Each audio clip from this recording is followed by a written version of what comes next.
মুরগির মাংস আলু দিয়ে তো রান্না করি আমরা সবাই, তবে পেঁপে আলু দিয়ে একসাথে রান্না করলে কিন্তু আরও বেশি টেস্ট হয়। রুটি ভাত যে কোনো কিছুর সাথে কিন্তু অনেক বেশি মজা লাগে। চলুন আজকে রেসিপিটি শেয়ার করি। এখানে আমি এলাচ, দারচিনি, জিরা, জয়ফল, জয়ত্রী সব কিছু আমি একটু ভিজিয়ে নিয়েছি। এখানে আমার বেটে প্রায় 1 টেবিল স্পুনের মতো হয়েছে। এরপর একটি প্যানে দিয়ে দিলাম হাফ কাপের মতো তেল, দিয়ে দিলাম গোটা এলাচ, দারচিনি আর হাফ কাপ পেঁয়াজ। এরপর পেঁয়াজটাকে ভালো মতো একটু লাল করে নেব। আর এই সব কিছু কিন্তু আমি কিছুক্ষণ ভেজে নিয়ে তারপর একটু লবণ দিয়ে দিয়েছিলাম। এরপর হালকা একটু কালার চলে আসলে দিয়ে দেবো সামান্য একটু পানি। এরপর আমি এখানে দিয়ে দিলাম প্রায় 1.5 টেবিল চামচের মতো আদা রসুন পেস্ট। এটা দিয়ে ভালো মতো একটু মশলাটা কষিয়ে নিচ্ছি।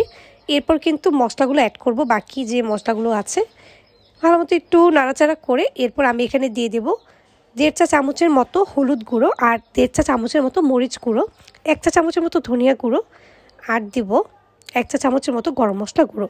এই সব কিছু দিয়ে ভালো মতো একটু পানি দিয়ে কষিয়ে নিচ্ছি। মশলাটা একটু সময় নিয়ে কষাবো। এরপর কিন্তু আমি আবার একটু পানি অ্যাড করে ভালো মতো আর একটু কষিয়ে নিয়েছিলাম। একটু ভালো মতো কষালে এই মশলা থেকে কিন্তু কোনো রকম গন্ধ আসবে না। আর এই দেখুন এখানে আমি পেঁপে আর আলুটা এরকম কিউব করে কেটে নিয়েছি।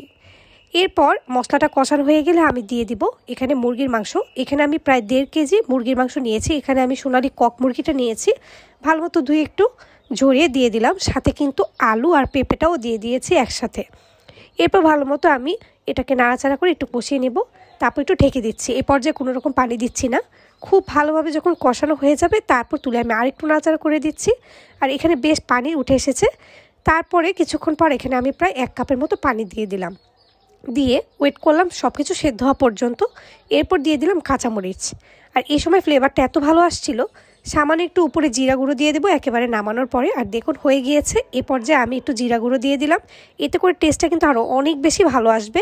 এটা রুটি, পরোটা সব কিছুর সাথে অনেক বেশি ভালো লাগে। পোলাও কিংবা ভাতের সাথেও কিন্তু অনেক বেশি মজা লাগে। কেমন লাগলো রেসিপিটি অবশ্যই জানাবেন। ধন্যবাদ সবাইকে।